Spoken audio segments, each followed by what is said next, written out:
Hope you all are safe, healthy and happy at home.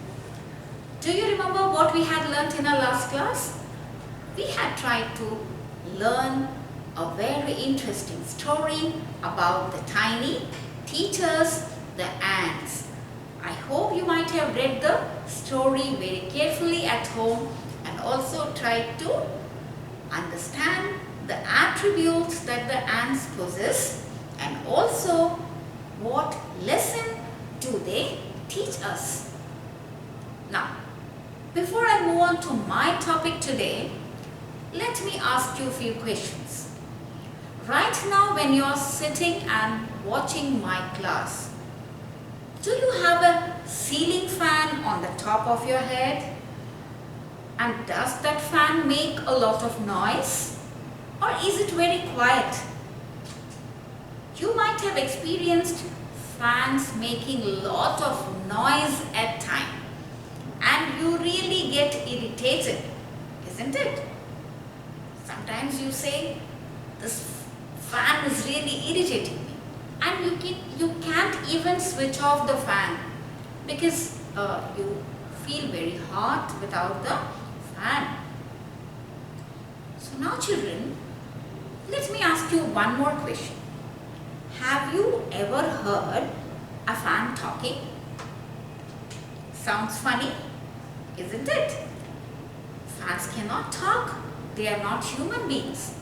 Only human beings can talk and talk, chatter and talk a lot, right? And you know children, the children who talk too much or even the elders who talk too much are called chatterbox. You might have heard about it. Now, you might wonder, why am I talking to you about fans today? Today we learn a poem, Mystery of the Talking Fan. Now, as I told you, fans can talk, but we can imagine that fans do talk or they try to tell us something, isn't it? So now, here is a word, mystery. If you remember, when we had learned the chapter Expert Detectives, we had learned this word mystery. Mystery means something which is very difficult to understand or to explain. Something which is very strange. Sometimes we find mystery in so many things, and we find things very strange and beyond our comprehension. It's very difficult for us to understand mysterious things. Now, let's try to understand what is the mystery of this fan. Now, in this poem, children, the poet has tried to personify the fan. Now, what is this personified, children? It's a poetic device. Poets use lot of poetic devices to make the poem more interesting for you to learn, and so that we enjoy the beauty of the poem. Now, here the fan has been personified. Personified means, children, the fan has been given human attributes.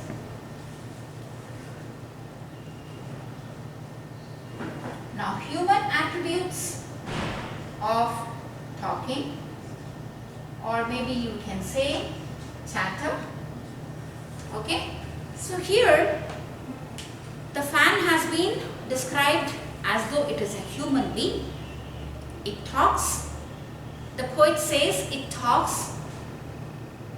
You know, it is trying to tell something to the poet, to convey some message, and that was beyond the comprehension of the poet. Now, that is why we say that the poet has personified the fan. Okay, so in this poem, the poet has tried to give human attributes to the fan, human qualities of talking, of chattering.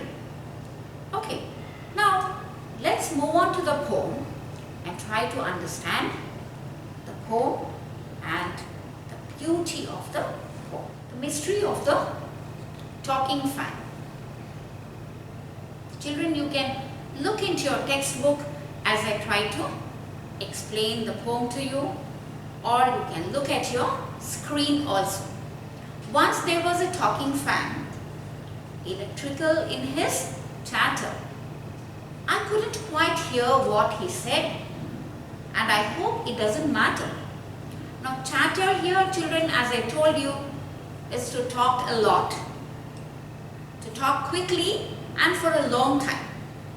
Some children do talk a lot, isn't it? Sometimes your parents tell you, can't you keep quiet for a while? Isn't it? You might have experienced this. So children talk a lot, and they talk so quickly out of excitement. And you know, the person who talks too much, we call them a chatterbox. And here the poet says, once there was a talking fan, electrical in his chatter. See, his, he, be used for human beings, the pronouns, right? But here the poet has used he and his for the fan.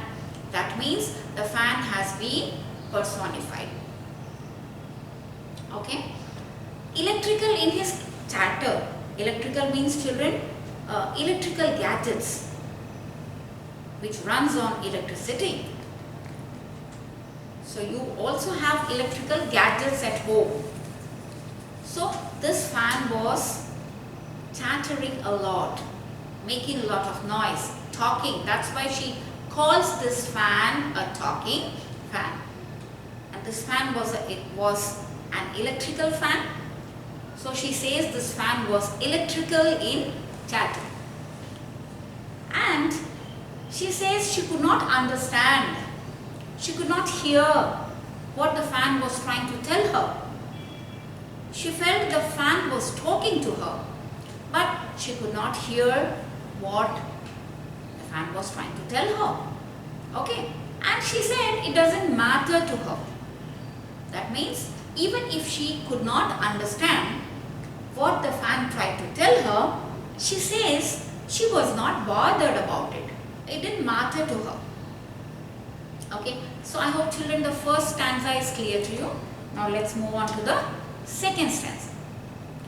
Because one day somebody oiled his little whirling motor and all the mystery was spoiled. He ran as still as water.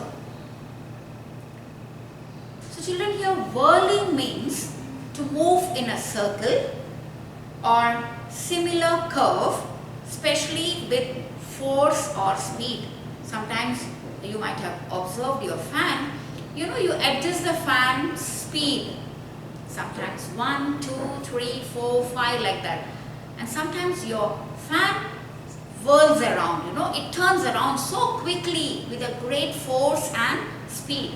So this is called whirling movement. We say the wind whirls, right? Some circular motion of the wind. So the fan was whirling and the whirling motor. So what happened, children? The fan was making a lot of noise and the poet tried to comprehend or try to understand what was the fan trying to tell her, but it was difficult for her to understand, and it was a mystery for her that she could not understand that mystery about what the fan wanted to convey her, to tell her what was the problem of the fan or what were the demands of the fan. Then one fine day what happened? Somebody oiled the fan. And what happened? All the mystery was solved. And the fan started functioning very smoothly again. The fan became silent. It did not make any noise. Isn't it interesting, children? Now we do not know who had oiled the fan. Maybe some mechanic, maybe the family members. We do not know, but somebody oiled the fan. Children, even you have electrical gadgets at home and we do oil them in order to maintain them or to make them work properly. So here there was some problem with the motor, and when the fan got oiled, it became very silent, there was no noise, and the poet was really surprised as to what happened suddenly. Why the fan has become silent? That was the mystery for her. The mystery was for her to understand why the fan was making a lot of noise. She was curious. That was a mystery for her. And suddenly she finds that mystery has been solved and the fan has become silent. And why it became silent, children? Because somebody had oiled the fan. So I hope, children, you have understood both the stanzas. It's a very short poem and it's really very interesting too. And children, maybe we can guess that the poet would have been a child, because children are very curious to know about strange things. So it was a mystery for her. She observed the fan making a lot of noise, tried to solve the mystery but couldn't, and one fine day she finds suddenly the fan had become silent because somebody had oiled it. So once we oil our gadgets, they start functioning very smoothly. So that was all about the poem. Now let's look at some of the questions and answers, children, to understand the poem better. Now question 1. Fans don't talk, but it is possible to imagine that they do. What is it then that sounds like the fans chatter?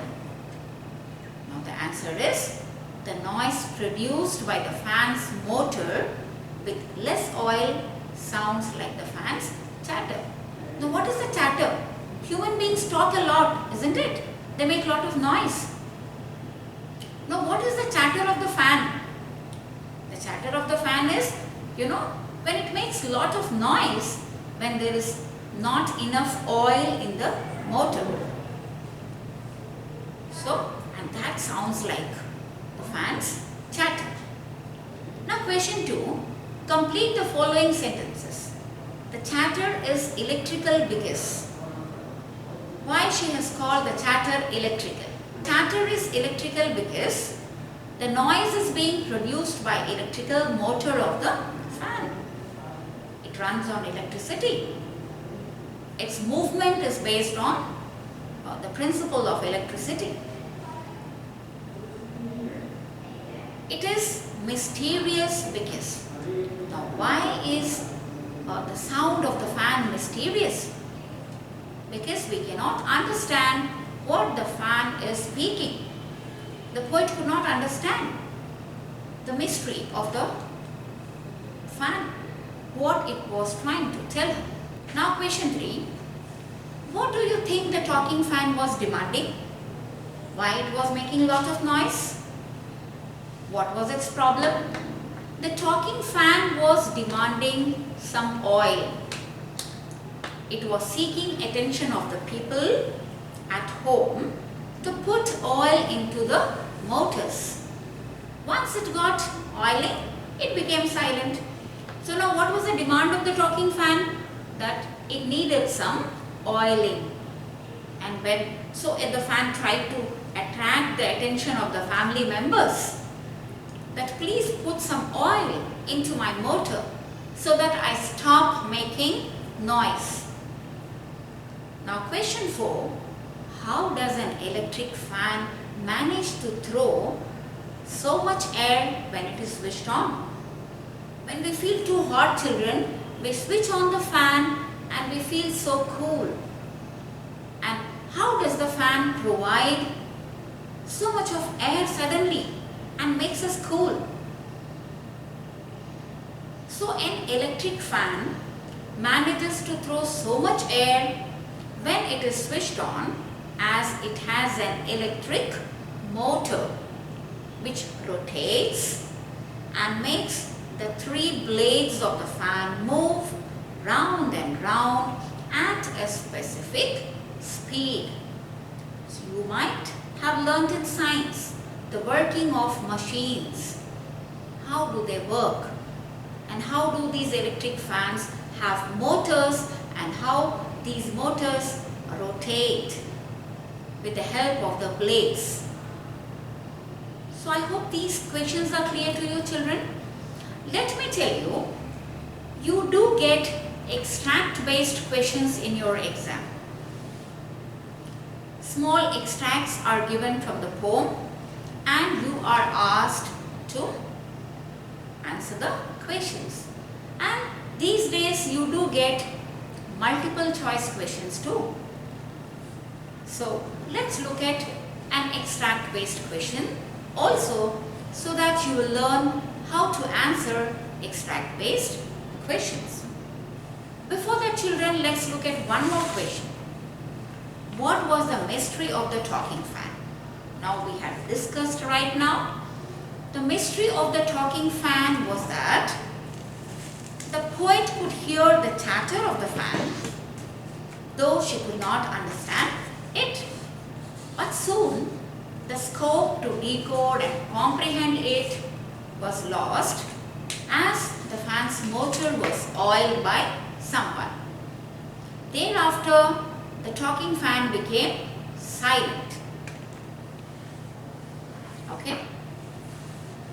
So that was the mystery of the fan. Now, let's read this extract and try to answer the questions related to the extract.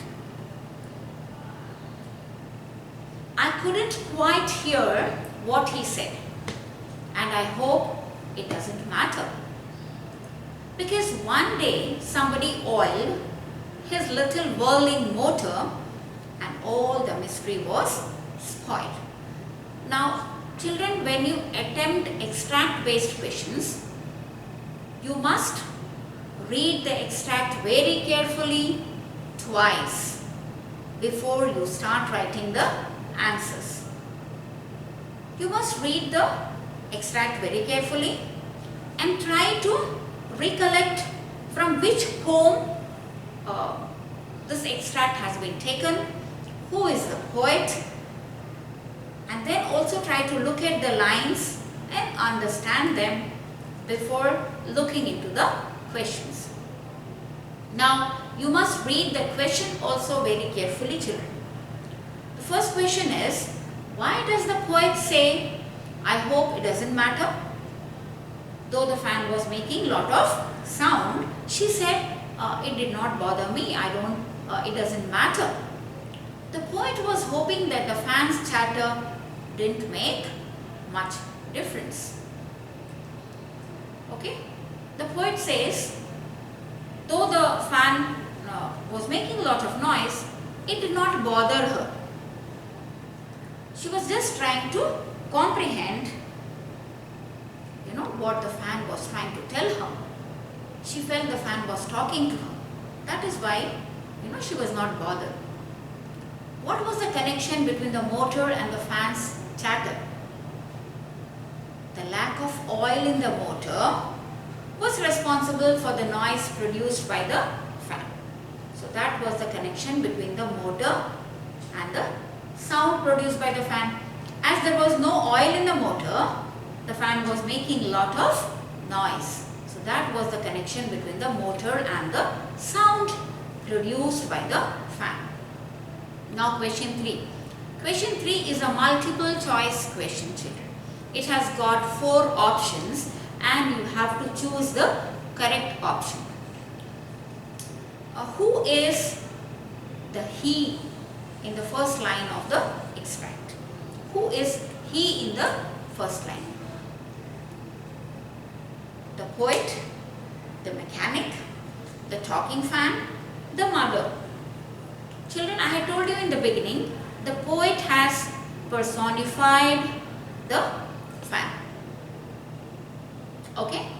So that is why the poet has called the fan he, his, as we do for human beings. So here the option would be option C, the talking fan. Okay? Now, why did the talking fan's chatter come to an end? Why did it stop suddenly? Somebody repaired the motor. The poet asked him to shut up. The fan fell on the ground. The poet left the house. Children, now why did the fan become silent suddenly? What would be the right option? Option A, somebody repaired the motor. I hope the answers are becoming clear and you are learning how to answer the extract based question. Now question 5. Choose the synonym of the word whirling. Now synonym means same meaning. Okay? Words which are similar in meaning to the word that has been given. So the options are rotating, chatting, to move slowly, feeling dizzy. So which would be the correct option, children? Rotating. We had learned the meaning of whirling, to move fast with great force and speed. Rotating, circular motion. So the correct option is rotating. Okay?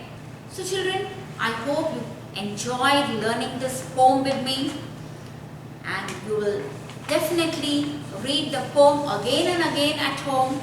Try to look at the meanings of the words and write down their meanings in your notebook, and also try to understand what was the mystery of the poem. We have of course discussed a lot about the mystery in the poem.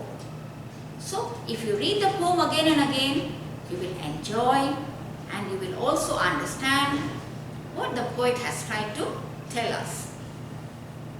And also you will be looking at lot of new words as you learn the poem. Children, there are also some rhyming words in the poem, isn't it? For example, chatter, matter, isn't it? So you can find more rhyming words in the poem as you read the poem. Okay? And for example, oil, spoil.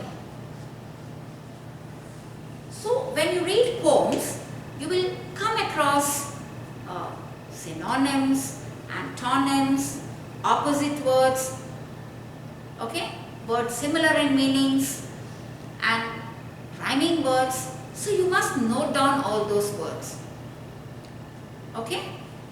So you learn, more new words, and you also enrich your vocabulary, which is very important for you children, to learn a lot of new words, learn their meanings, learn their opposites, to learn a lot of rhyming words.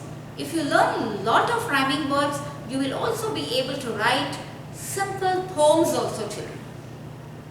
You must learn to write simple poems, 4 lines, 6 lines, using rhyming words. So, happy reading, happy learning. I'll meet you in the next class with a new topic. Until then, take care. Bye-bye.